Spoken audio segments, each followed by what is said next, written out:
Good evening, everybody. Welcome to the Rhydycar West event for this evening. My name is Paul Gray. I'm not part of the Rhydycar West team itself, but I'll be acting as your host for this evening. The purpose of tonight is twofold. It'll give you an opportunity to find out more about the project, the aspirations of it, and the impact that it'll have in Merthyr Tydfil. And secondly, it'll give you the opportunity to pose questions directly to the project team. Now, in terms of the questions that you can pose, you can do this quite simply by writing your question in the comment section, which is running just down the side of the screen there, as the presentations unfold tonight. I'd like to introduce to you as well the participants for this evening's presentation. Tonight we will have Richard Arnold and Ali Taibkhan from Marvel. We'll have Dominic Woodfield and Stephen Hill, the ecology consultant and architect for the project, and Wilco Steckinger, who is also on the architect project. So to give a little summing up of what the project is all about and what's being proposed, let's take a look at this short video. Nothing is worse than missing an opportunity that could change your life. There is a huge opportunity in the heart of South Wales, the valleys in particular. The gateway to the Brecon Beacons National Park. The region is blessed with some of the UK's most spectacular landscapes. Rugged mountains, hidden gems, and captivating history. It is an emerging epicenter for outdoor adventure and a launch pad for discovery and exploration. At the foot of the Brecon Beacons at the head of the valleys lies an opportunity for something undeniably significant. We have a plan to transform the region into something truly remarkable. Rhydycar West is a proposed all-year-round leisure destination and holiday resort, where the great outdoors meets the great indoors.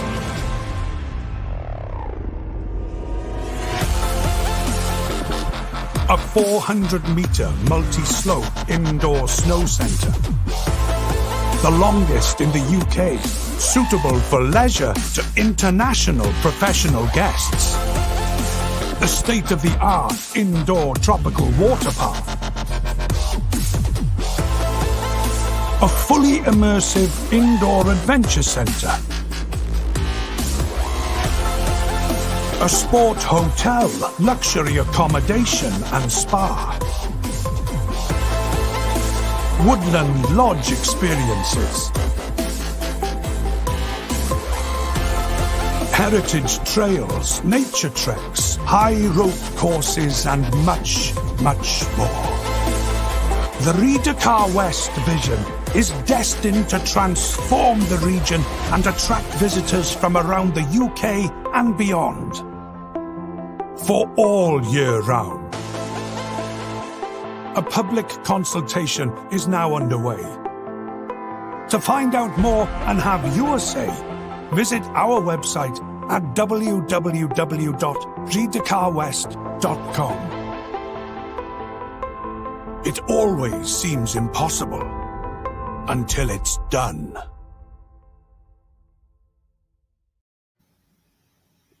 Okay. So as we mentioned earlier, tonight is an opportunity to find out more about the project. And in order to do that, we're now going to hand over to Ali Taibkhan and Richard Arnold to give a more detailed overview of the proposed elements. Over to you guys. Thank you. Thank you. Fantastic. Thank you very much, Paul. Good evening, everyone. So with this first slide here, what I'd like to do is just orientate everyone about the location of the development, which we can see in the center here. And I'd like to focus you, I think, on the roundabout to the right-hand side of the picture, which is the Rhydycar roundabout, which you'll be very familiar with. Merthyr town is on the right-hand side as we're looking at. The development will be on the left-hand side. And we can see the A470 running north up to the right towards Brecon and the Beacons, and left to the south towards Cardiff, and Hulgerig's also marked there on the map. Lincoln, if we could move to the next slide. This is a view from across the other side of the valley, the Fossa Fran side, looking over towards the site. You can see the hill in the background is where the site will be. You can see, I think, sort of to the center and slightly to the right of the photo there, again, the Rhydycar roundabout. Just below that to the right is the leisure centre down there. The travel lodge can be seen as well. And the development, again, would be on the far side towards the back, the top of the photo, on the land on the mountainside there. Then if we can move to the next one. This is to orientate people who are not from the area in particular, the fantastic connectivity and location of the site. We can see from London, that blue line from London leading towards Cardiff there is the M4. The A470, of course, north from Cardiff comes up into Merthyr. And again, at the top, we have the Heads of the Valley Road to the right that you see going towards the Midlands, and then turning into the A40, M40, and up to Birmingham, and then towards the north. Lynn, if we could move to the slide after that. Here, I want to give everyone a quick run through the different elements of the slide. As you've seen from the video, is anchored around a number of attractions. What we're aiming for, and the vision here is a top flagship resort facility that is anchored around a number of really exciting attractions. So the first of which, number A, labeled on this, as you can see the long building going up the hill, is the indoor snow center. This will be the longest in Europe.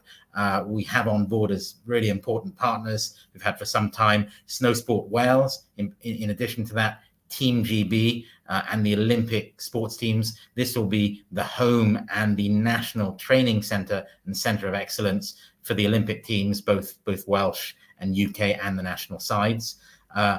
Item B on this is the water park, a big indoor water park, over 4,000 square metres. Off to the right of the snow centre there is the indoor adventure centre, where we have something really exciting planned there. With a leading operator, and to the left of that there is the outdoor activity center marked H, so it links directly to the indoor activity center. Let me run you through the hotel accommodation offerings here. D is what we call the resort hotel. That's the main sort of family focused hotel, and that will have around 200 rooms. E is our spa and sort of luxury hotel offering here. Around 100 rooms are earmarked for that hotel. And then F is the more value and sport hotel, again aimed at perhaps school trips and a team traveling to come and visit. The parking area is to the left there. We have around 800 parking spots, so ample parking to deal with the number of visitors here. And off to the left, in the existing woodland at G, is the lodges, which we're keeping very much in tune with the natural habitat there. That's an overview of the site. What I'd like to do now, as we move to the next one, is take you on a little virtual tour of the site. So again, coming into the site off the Rhydycar roundabout that I've been mentioning on a number of occasions, straight in front of us is the Spa Hotel there. If we look to the right of the Spa Hotel, we have the snow center area, snow center snaking up the hill.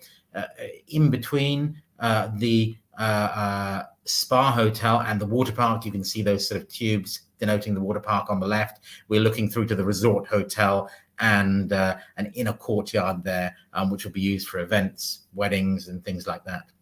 Then if we turn to the left as we come into the site and come to the next slide, as we're going around the development here, we peek through into the main area, which we call the piazza, the main square, which I'll show you a visual of later. One thing I'd like to point out here as well is the bridge here and the connectivity really between all the buildings in the site. The design work here we've had on our architectural and design teams fully integrated into this, one of the leading global operators of indoor snow centers and resorts, really ensuring there's a fantastic customer and visitor experience here.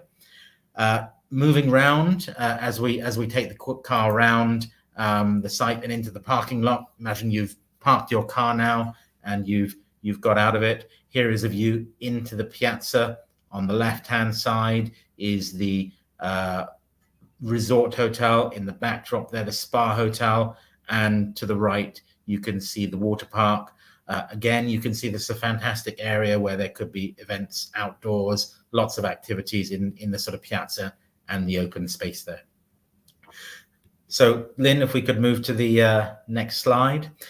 What I'm going to show you in a couple of slides here is really sort of an aerial overview of the site. So again, just to orientate you, the roundabout that you see there is the Rhydycar roundabout. To the right is Merthyr town and the leisure centre, the Orbit Centre there as well. And on the left-hand side is the overall development. I think this is interesting because you can see how we're utilizing the natural slope, the natural incline and topography of the land to integrate the snow center into the mountain and to build around it. And to the left-hand side, you can see we have some lovely wooded areas at the moment, and we're looking to keep those and integrate them and keep them intact as part of the lodge zone and walking areas. Lynn, if I could have the next one, please. This is a planning master plan, which is part of our documents. If you take a look at our website, all these documents, plans are available on there, as well as lots of other documentation.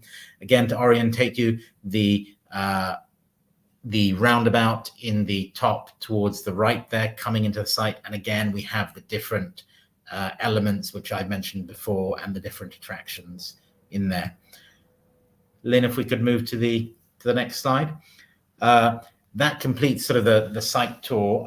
This slide here, one of the most important considerations and things we've been working very hard is we know the site has a lot of interesting and important ecological features and species on it. This site indicates we have a triple SI and a SINC designation on there. The bright green area that you can see is the triple SI. And the red line that you're seeing going round the bottom section is the footprint of the site development area. And I think a fact that I'd like to point out here is, firstly, in terms of the overall area of development, the application area within the red line there, that represents under 14% of our ownership, our overall land ownership here. So the footprint itself is a small percentage of the land. Within that area, as you will have seen from the previous visuals, there's a lot of open space, there's a lot of green space. So in terms of total built area, including ponds, banks, etc., we're talking about around 8% of the total area of land in which we own, and total built area is just under 5%. By built area, I mean the roads, the buildings, etc., of the total land holding that we own. Coming back to the triple SI, there is an incursion into the triple SI, and we are needing to use some triple SI land for this. That's the bit jutting out to the left. It's a snow center area because we need to use the topography of the hill to be able to build this effectively and efficiently. Again, the amount of triple SI that will be used for this part of the development is less than 4% of the total triple SI present on our site. If we can move on to the next slide, Lynn. This is a sort of close-up of the area. The triple SI again is the area denoted in green here, and again with the topography, which perhaps you can see, but there's some contours on here, so it might be a little bit small.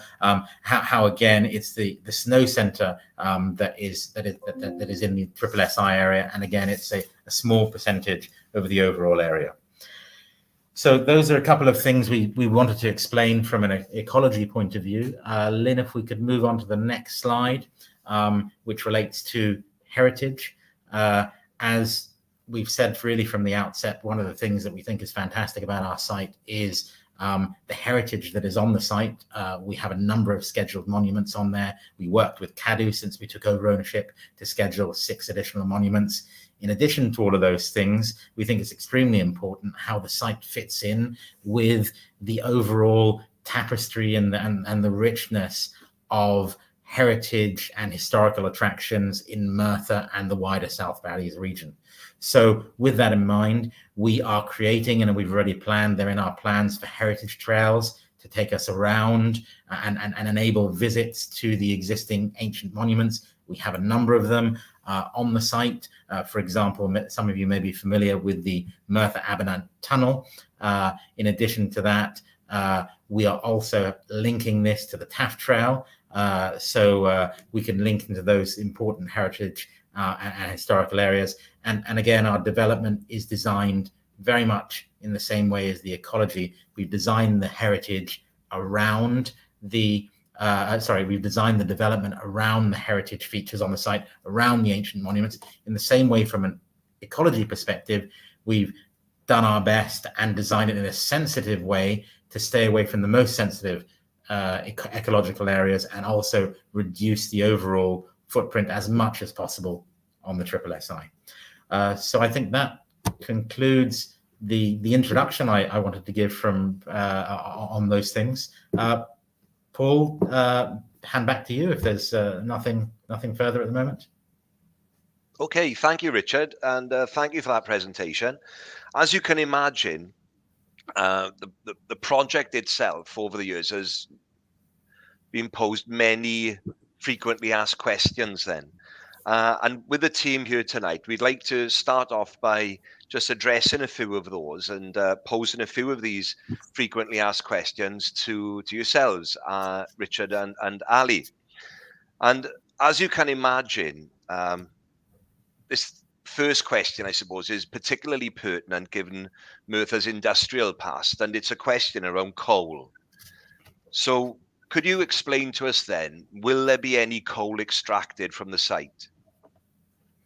Absolutely not. There will be no coal extracted from the site. I think, we've made that clear from a very early stage in our discussions with everyone locally, from the council to local stakeholders. And in addition to that, if you look back at our public documentation, etc., we had a public event some years ago at the Red House in Merthyr, among one of the other venues. We made that very clear there. If you look through our planning documentation that's available on our website and is now public, because we've gone into this PAC, pre-application consultation process, there is no coal extraction. Thank you for that. If we can move on to the second question then, in terms of access, will the public still be able to access the site? Absolutely. And that, in fact, is an intrinsic part of this development here. We really want this to be somewhere where local people are able not only to access it to enjoy the facilities and the fantastic leisure that we're creating there, but also the walking trails. In fact, we've been in a process there. People will be aware there are a number of claimed rights of way over the land, and there are also historic rights of way. For example, the Parish Road, we just saw the Cavartha crossing on one of the maps there, and we've been working collaboratively with the council over the past months, if not a couple of years, with a view to reinstating those public rights of way within the site. In fact, we recently submitted that there's a formal process, a public inquiry process that we're in the middle of now, that is required for the public rights of way to go back on. We have collaborated very closely with the council. We've submitted with the council a joint statement of agreement in terms of the rights of way, and the heritage trails there that we saw. Very much what we've tried to do is stick to the existing rights of way. We think those footpaths are fantastic, and we look forward to creating better access going forward to the public. Thank you, Ali. If I could add there, Ali, one of the important questions that has always arisen from especially local people that do walk the land at the moment is our development going to restrict them in any way of doing that? And the answer is no, apart from obviously there'll be certain areas of security as you would expect. But in general, the matrix of rights of way and walks will still give complete access to the community, which has pretty much driven all of our actions throughout all of this. So there is no restrictions apart from the obvious, but as you saw, the footprint of the development is only a very small part of the overall land in question. So hopefully that calms everybody in that sense. And one other little thing, a brilliant presentation as always. Just to qualify, in case somebody was really listening from the ski centre point of view, it's the largest in the UK, not Europe. We'd love it to be the largest in Europe, but it's not quite, but it will be the largest in the UK. And the real significance of the connectivity is this has been developed as a 365-day-a-year weather-beating development, focused on longer stays in the valleys region and extending, if you like, the natural season that occurs, which is always, as we know, can be tempered by weather. So effectively, that connectivity that's been built into the design is for allowing visitors, whatever the weather, they can move around the development from element to element. You could be in the ski centre and then wanting to go to the water park without having to face any inclement weather. So you can move around everywhere. Families can move around, not in the worst of the weather, but in the less friendly of the weather. And of course, all throughout the season, we'd like to see more and more people enjoying adventure tourism, for much, much longer extended seasons, irrespective of the weather, which is a real, if you like, benefit for the region in general. Thank you, Richard. And just to move on to the next question then, I suppose, as you can imagine, with a proposal of this size, many people would like to know who will ultimately fund the project. Absolutely. So I think the point to start with that is that all investment and funding so far has come from us. There's been no support whatsoever, and we've funded and we've committed to that because we believe in this project, and we believe that this project is going to work and will have a fantastic transformational effect. We have a fully funded budget from now all the way through to planning. We expect the planning journey to be quite long because of the and Welsh Government call-in because of the nature and the complexity of the project. So all of that is something which we've already committed to. I think in terms of following that, one of the important things to understand here is that we're not actually going to be the operators of this resort here. We are bringing in market-leading, world-leading operators to do that. And indeed, as I said, we've collaborated with them on the design already. In terms of the funding process, before we started the planning, we went out to the market and we discussed with a number of different potential investors. We went from a round one to a round two down to a short list of investors, and we have lined up preferred investors for the project. However, as you will appreciate, formal conclusion of that is pending successful planning permission. Unless we have a planning application, then the project doesn't go forward. So at that point is when we will formally conclude those things.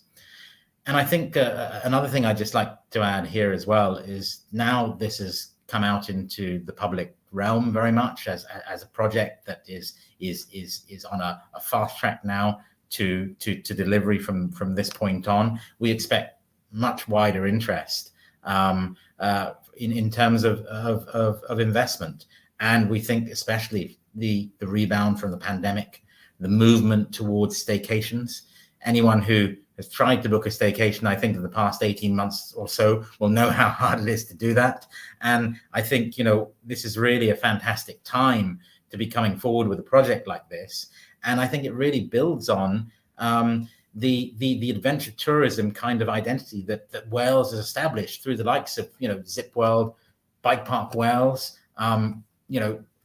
opened their centre around about the same time we acquired the site. And just for us to see the journey of how that's worked, we've got the new Zip World zipline premises about 8 miles up the road, the Quarry zipline attraction there. And we think, the Brecon Beacons, of course, have been a fantastic attraction for visitors. And we think we really help to complement that and really to add a sort of a hub and a flagship and enhance that whole offering. Thank you, Ali. Now, if we move on to the final of the frequently asked questions then, And then what we'd like to do then is move on to questions that have been submitted by our viewers tonight. Could you tell us a little bit then about who is Marvell and what was the history behind this project? Absolutely. Yeah. So I think that, those who are joining us who have quite long memories, Paul, I know you're one of them, will remember the days of Merthyr Village and the previous owners of the site. So we got involved a very long time ago, as some people did, with Merthyr Village as really minority investors in a project many years ago. And long story short, as I think a lot of people know, we ended up in litigation with Merthyr Village because we saw a lot of things wrong with that, with the approach, with the way things were being run. And we ended up acquiring the land out of that litigation.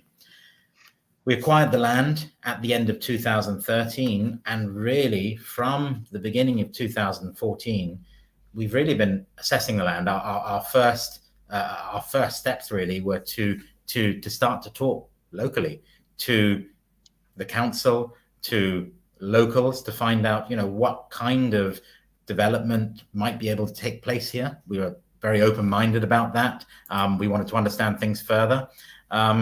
And in particular, we immediately started surveying important things on the site. For example, our ecologists have been on the site since 2015 surveying. So there's a long history, and we've taken really a lot of time doing this, looking at things from a technical perspective.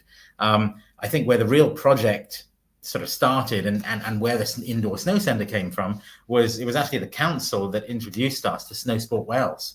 I think it was about 2016. And it was the CEO, Robin Kellan.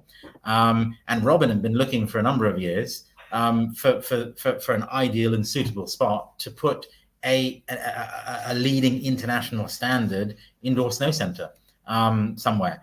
And he looked at our site and thought it was exactly fantastic from a topography point of view, from a connectivity point of view, and all the rest of it. And that's what started this. And in terms of the overall sort of leisure mix that we have here and the number of attractions, that's been very much a collaborative process where we've really listened to, I've had meetings in Merthyr with the council where we've gone through a long list of, do we want to do this in Merthyr?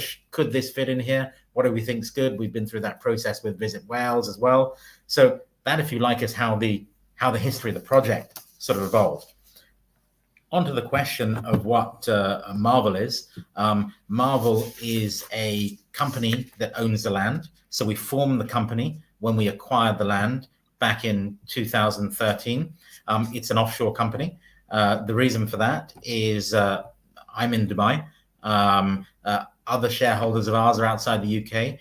We operate internationally. So we run our business through similar offshore companies. In terms of who the people are, you can see Richard here today. He's a COO. He also represents a group of shareholders. Myself as a CEO, I'm also a shareholder in the company.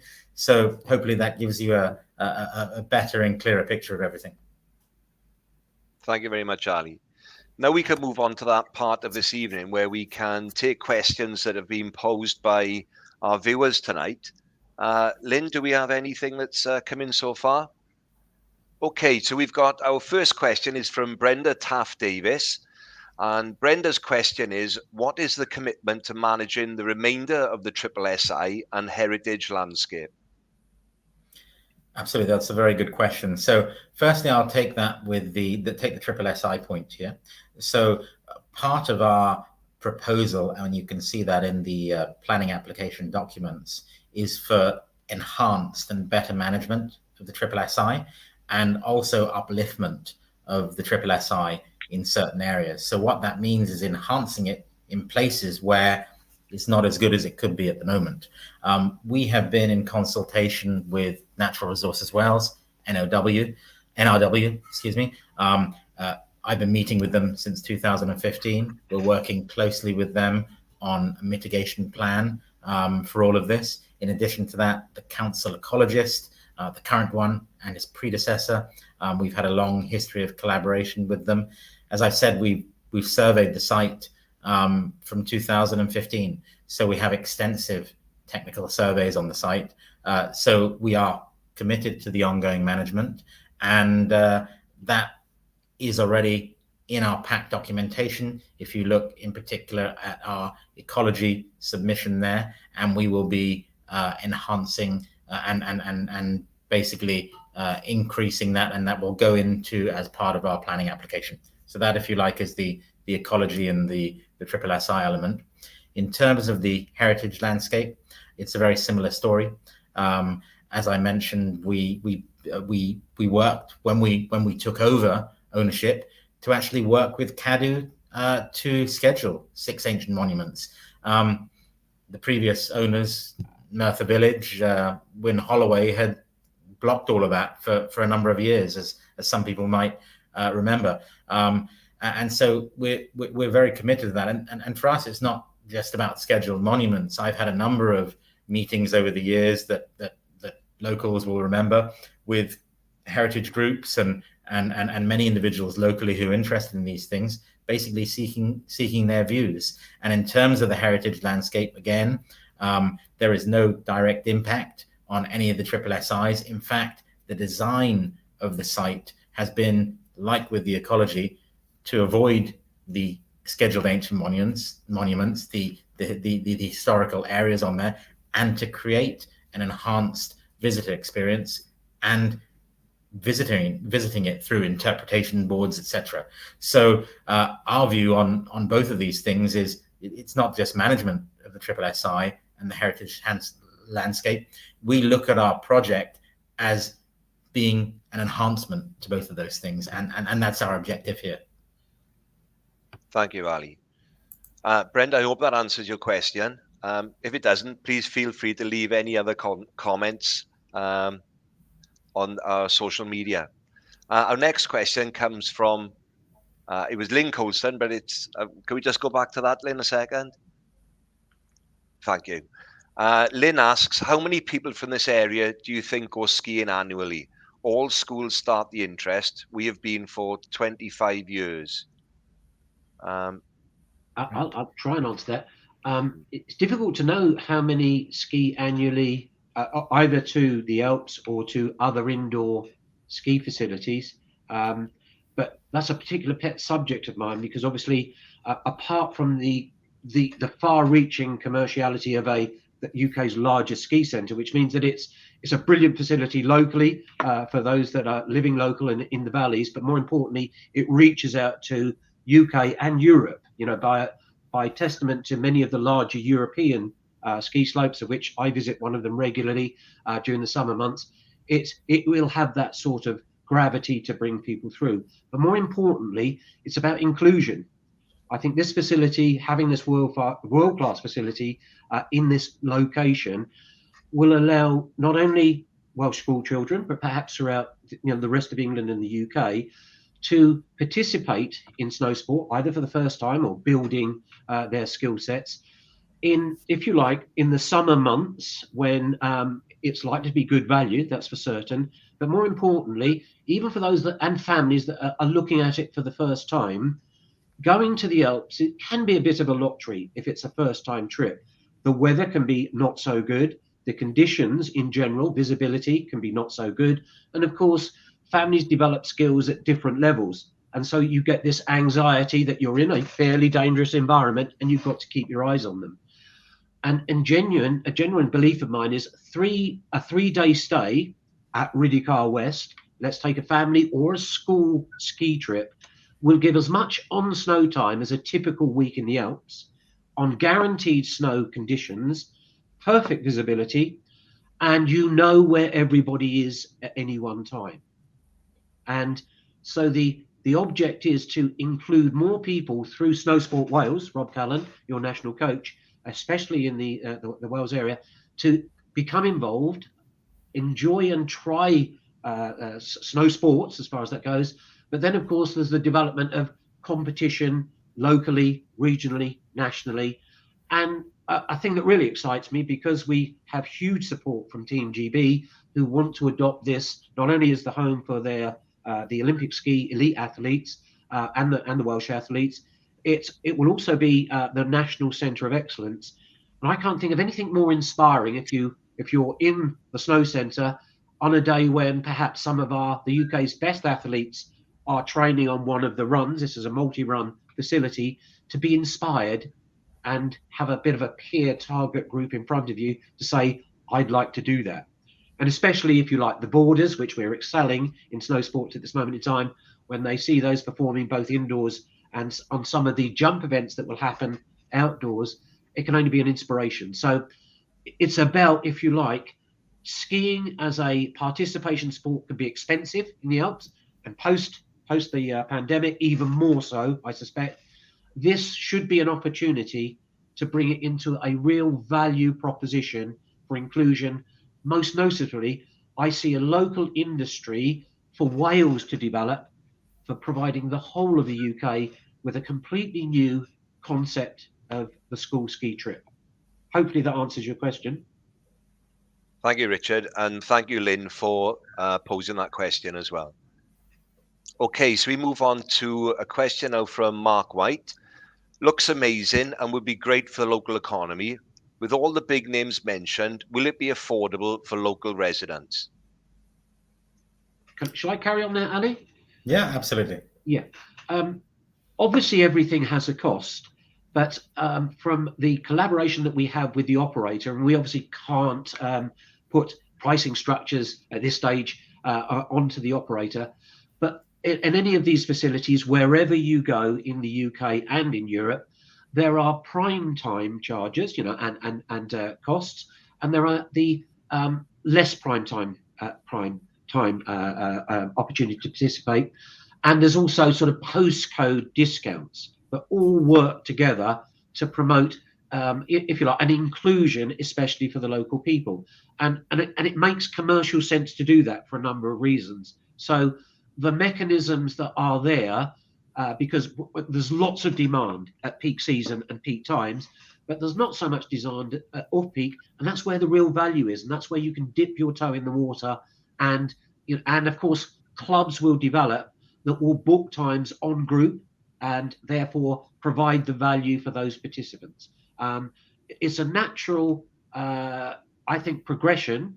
It's commercially sensible, but what the actual figure would be, it's impossible to say just yet. But it will, particularly our working relationship with the operator that we are collaborating with, they already operate that very significant cohesion with the local community. Thanks, Richard, and thanks, Mark, for your question as well. So next question comes from Martin William Davis. Will it bring money to Merthyr or will it be self-contained? Also, what will the light pollution impact be? So in terms of the first part of the question there, absolutely it will bring money into Merthyr. I mean, people, to start with, business rates. That's something that goes into the system, and there will be revenue here for the local council and Merthyr itself.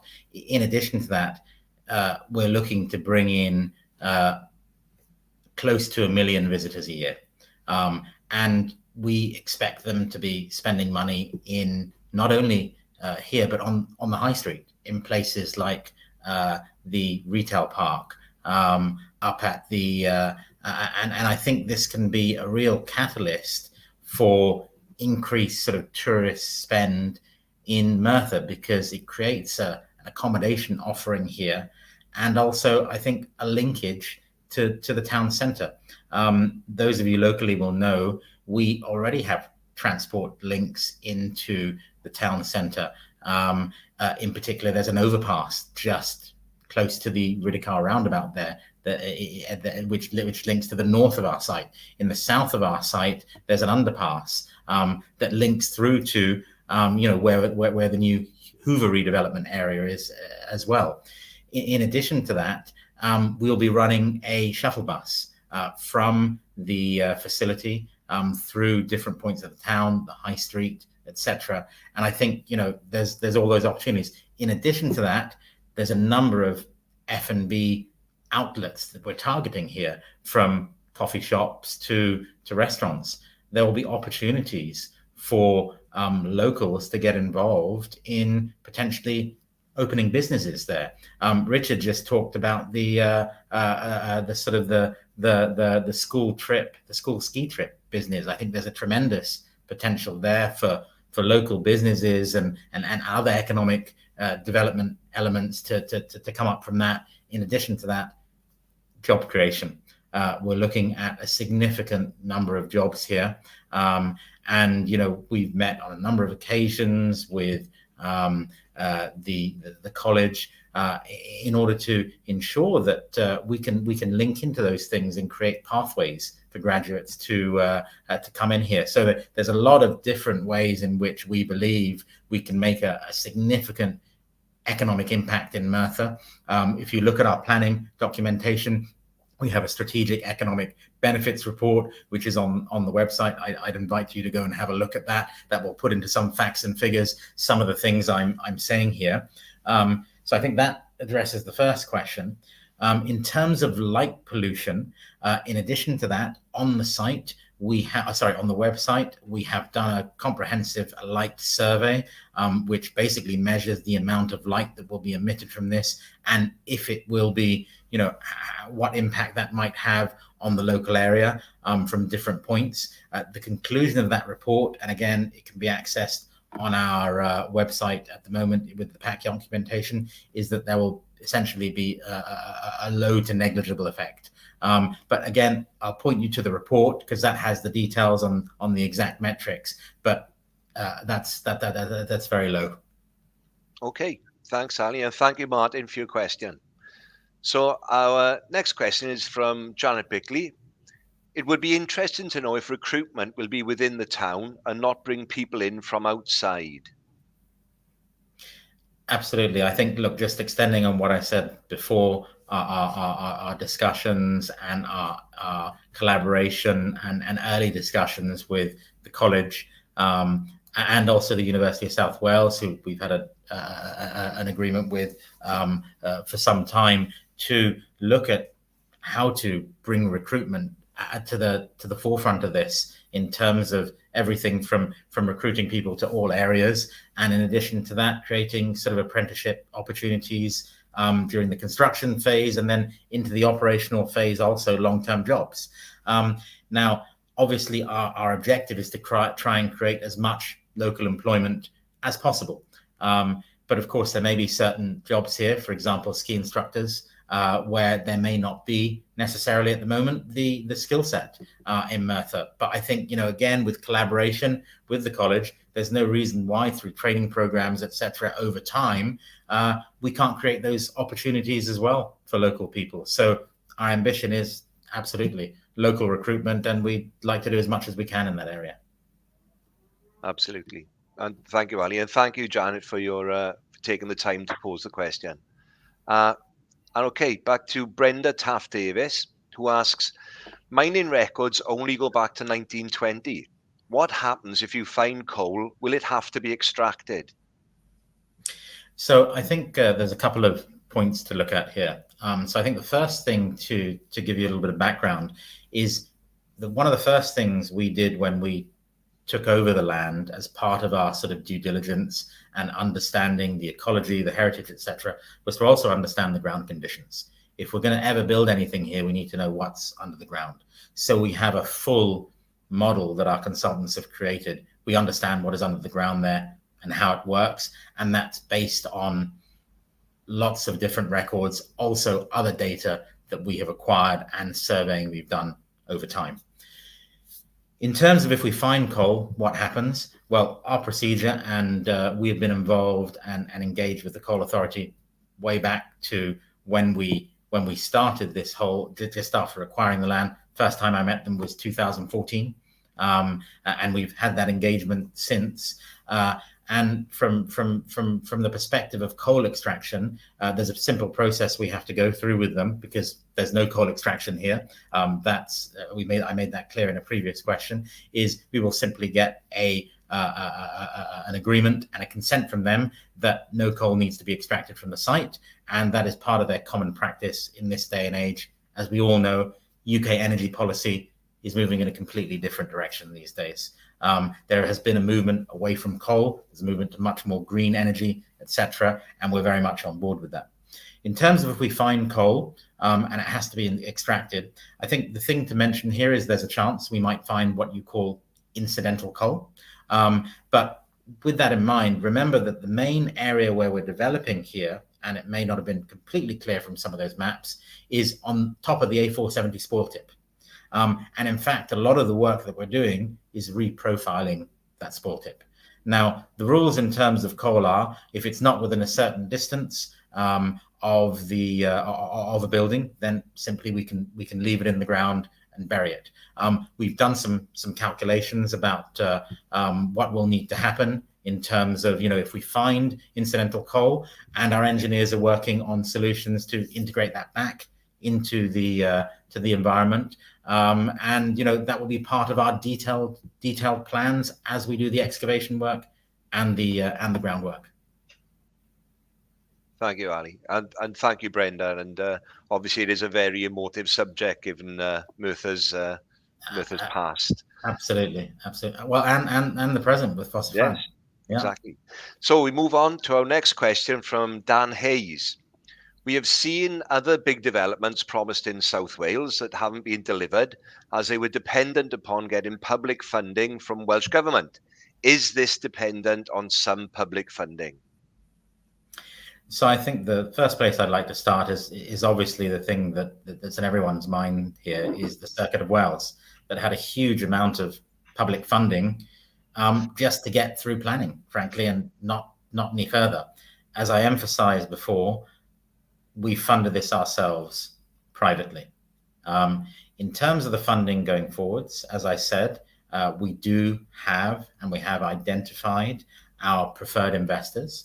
And there is interest from both the private sector and also the public sector in terms of investment here. And I'm talking about investment here. I'm not talking about grants and subsidies and those sorts of things. And so the funding may well be, in the end, a combination of public and private funding. Primarily, it will be private funding, but we don't have a requirement as such for public funding at this point. As I said before, we have a number of options available, and we have a preferred route which we will conclude as we get the planning decision. Then we move to that stage. Thanks, and thanks, Dan, for that question as well. So our next question is from Jason Gillespie. Who are the owners? Will the jobs be your typical minimum wage hospitality 0-hour contracts? So I think who are the owners? I think I addressed that by talking about who is Marvel, who the shareholders are. So I won't go back over that. In terms of 0-hour contracts and hospitality, I think the first thing to say is these will be long-term jobs, and a lot of them are skilled jobs. Particularly in an area like this, a number at management level, number require skills. As to whether 0-hour contracts is something that will be there, to be honest, this is really a question for the operator down the line. It will be our ambition to have permanent staff on board. In fact, the operator that we have earmarked for this has a number of sites across Europe.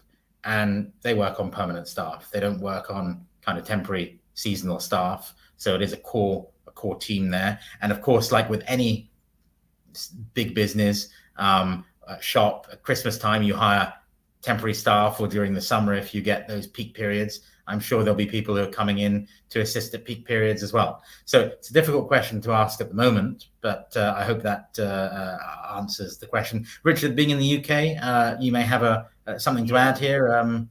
I think the one thing to add comes back to a little bit what I said earlier. The unique difference, that the concept of this is 365 days a year.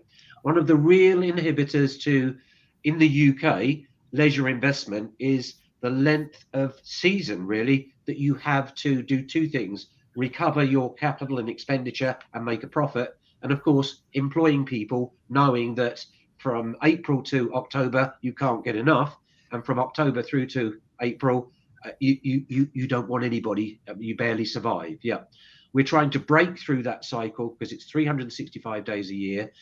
There will be day visitors because of the nature of this, but the vast majority of this is predicated on longer stays. Yeah, we genuinely believe this forms the basis now of staying for a week or two in the area. It's the base camp where, from whether you're skiing or enjoying, a guaranteed beach holiday almost in the water park, that you know what the conditions are, but uniquely you're going to get some fabulous days in the Welsh beacons and the valleys, and on those days you'll be going out and exploring everything that goes on. And genuinely, we feel that it will extend the seasons to those people that are already operating under the shorter or the shoulder seasons that Visit Wales knows is a real challenge in Wales. Yeah, so we break through that weather conditioning. It's building on the success. The last thing I'll say on this is most people will be aware watching of Centre Parks. Hugely successful leisure business model in the UK, predominantly based around a subtropical water park, a forest environment, but it's indoor and guaranteed conditions for the family to enjoy themselves no matter what the weather throws at them. And that's where people like to be. But uniquely, Wales has that fabulous, if you like, countryside vistas and views, the likes of which isn't available anywhere else. That's an attraction in its own right. And if we can break through the weather perception, I think that's why we're so excited about this, which filters into jobs. A 365 day a year with very technical operations. We've visited the snow centres in Europe. The people that run those snow centres is hugely technical, mechanical engineering stuff. Yep, proper, serious, highly paid jobs, as it's happened. Yeah, and they're very much the same as the water park. And then filtering down through all of those, I really like the thought that this is a product that's owned by Merthyr and the people that live around in the valleys, because people are coming to Wales and they want to experience everything that Wales and the Welsh have to offer.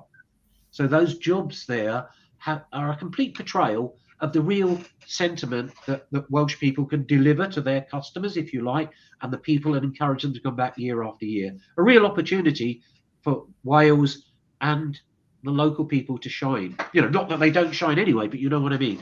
It's a feeling of permanency, we'd like to think, and it isn't predicated by a fear that when the season finishes, so do I.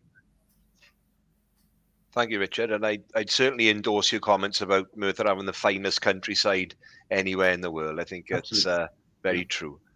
Thank you, Jason, for your question as well. And we'll move on to our next question now from Mark White. If we assume planning is approved, what is the expected build time? Yeah, very simple answer to that.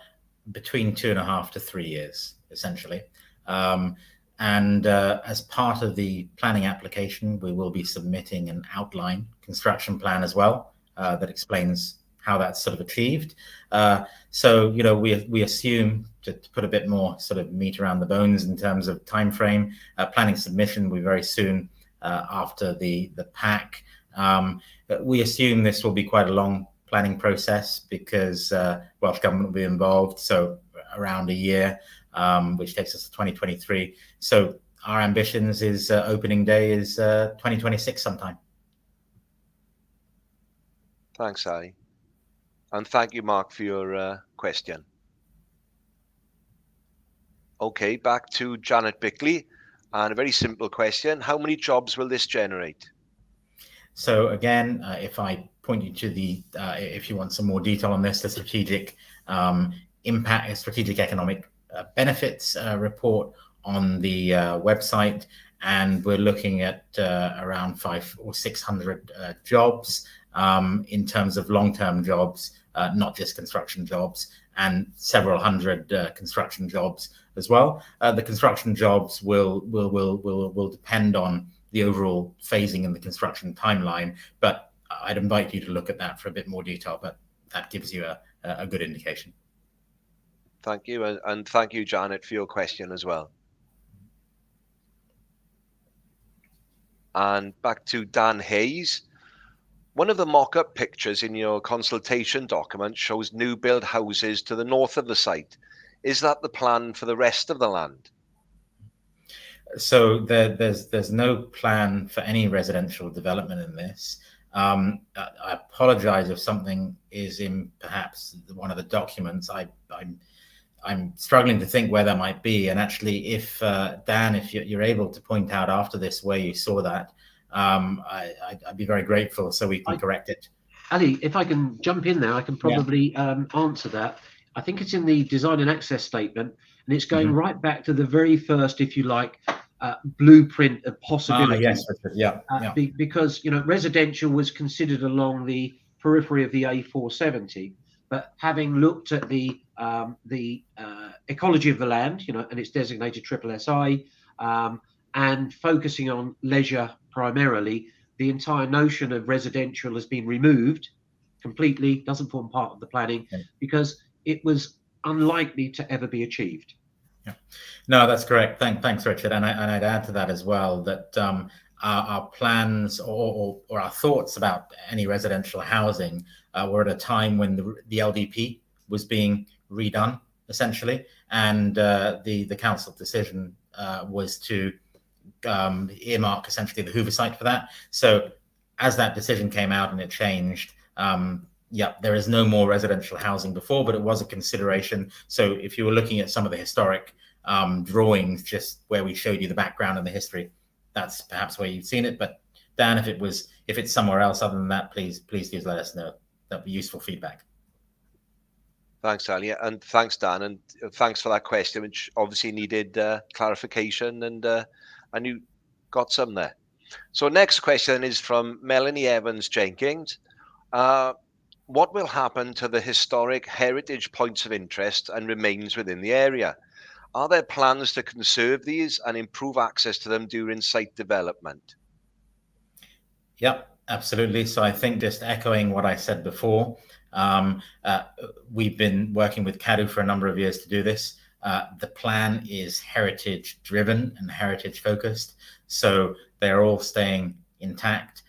In fact, we are aiming to sign up to, and that's a commitment in our planning documentation, to heritage management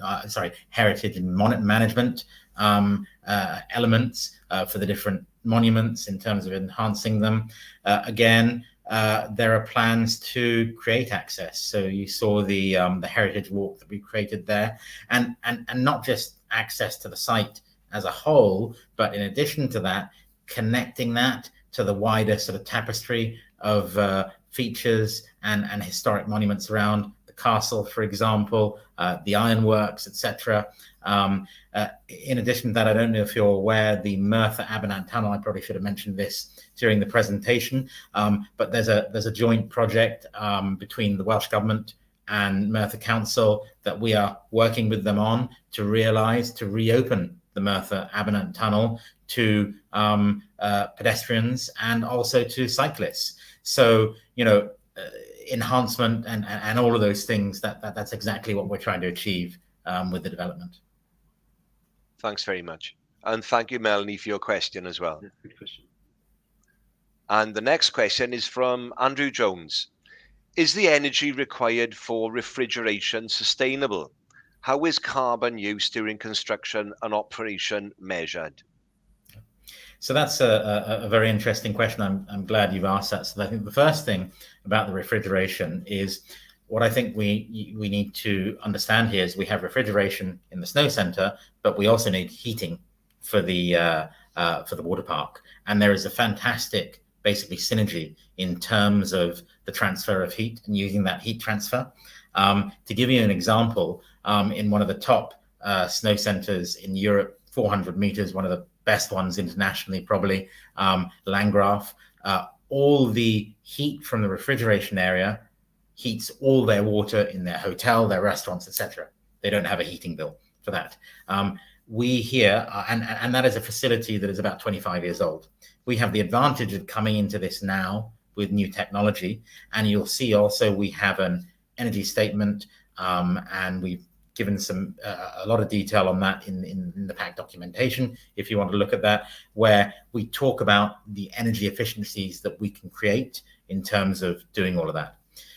In terms of carbon use during construction and operation, there are standard metrics to do this, and standard calculations for doing that. Again, if I can direct you to the documentation that we've submitted, basically the carbon that is used in terms of the buildings, etc., is what we refer to as embedded carbon, and essentially what our project realizes over time is a carbon net zero position over time with the construction and the operations, because we're creating these efficiencies. In addition to that, we're also very focused on looking at, and we're already looking at it, on alternative energy options for this. Now, that's an area that's really, really evolving in a huge way. There's some very pioneering work being done by a number of Welsh companies in this area on, for example, PVs, solar panels. They're not the old type which you put on top of buildings and they're very shiny, etc. They integrate into the look. We have a provision in our energy documentation to include, I think it's 8,000. Don't quote me on that because I have to check the numbers around. I think it's around 8,000 square meters of PVs, but there's potential to do more there. And also, in terms of charging points for cars and all the rest of it, we want to get on board with that whole strategy in the UK of more sustainable transport, lower carbon footprint, and encouraging that through the site. So, as I said before, we're hoping opening day will be 2026. That's the plan. That's the ambition. And I think by that time, as we go through the construction phase, we're going to have even better technology to look at. Absolutely. Thanks.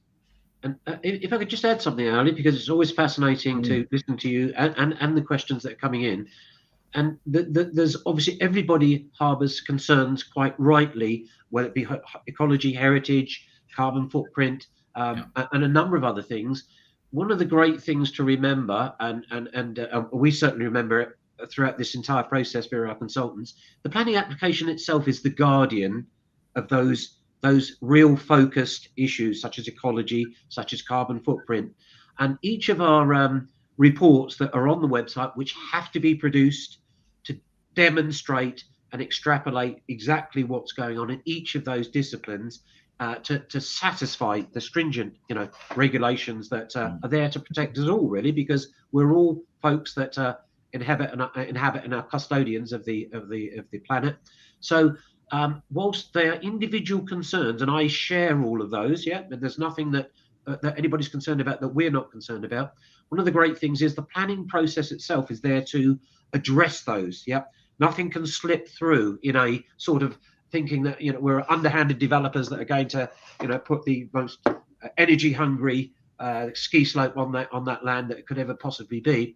It's not the case. And the great thing is that we particularly know is the burgeoning new industry and the focus on commercially getting energy costs down, but saving the planet with energy costs is a real benefit that we're building this in 2025-6.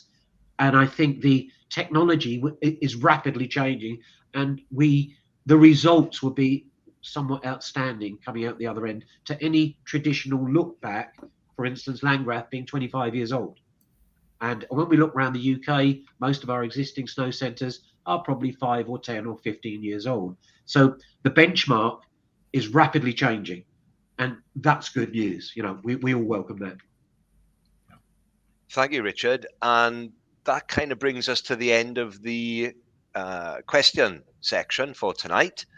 I'd like to say a big thank you to everyone who took the time to pose questions to the team. Some excellent questions in there, I fancy. And, I think everybody has a real passion to see, that their questions and their intrigue and their wonderment about this project get answered. And I'd like to thank you guys for the way that you answered the questions tonight. Now, obviously, there's going to be quite a few people who haven't had the opportunity either to engage with us tonight and catch us live and ask questions to the team. Now, not to worry. I mean, all of this presentation tonight will be available on YouTube and through the Facebook and social media outlets for Rhydycar West. If any of you, as so often happens, have a question that you suddenly want to put to the team and haven't had that opportunity tonight, then please feel free to send your questions along to the website that's at the bottom there, www.rhydycarwest.com/planning, and all of those will be answered and published through the social media project. One last big final thank you from myself for everybody who's attended tonight and for the questions and the presentations that have been given. And the team at Rhydycar West have asked me to leave you with one final video. So from myself, diolch fawr, good night, and thank you very much.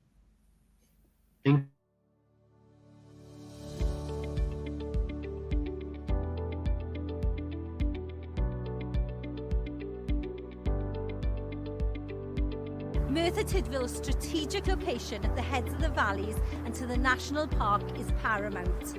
The typography of the chosen site and the transport connectivity make this the ideal location for transformational, all-year-round, activity-led attraction. Add this to the collaborative sum of other established attractions, elevates Merthyr Tydfil back to its rightful historical position at the heads of the valley. The success of Bike Park Wales and now the new Zip World site opening a few miles away are testimony to the success and positive impact that leisure developments can have locally. Our ambition is that Rhydycar West, an all-year-round operation, will complement and enhance all of this and create a significant positive impact in all different ways for Merthyr Tydfil and the South Wales region.